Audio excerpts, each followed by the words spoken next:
everyone, in today's video I'm going to walk you through how to get 2 times experience booster on Duolingo.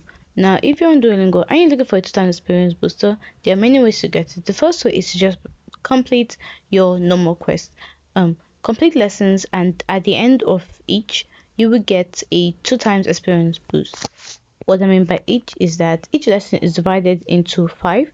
So once you complete the 5 of them, you get an experience boost. That's the first way. The second way is to buy it from the shop. So you click on your gems and you will see the shop, the Duolingo shop. You can just buy from here. And also you can sometimes completing tasks like the friendship quest can give you 2 times experience booster. So you just claim the reward right there. Hope you found this video helpful. If you did, don't forget to like, subscribe, and comment down below. Thanks for watching.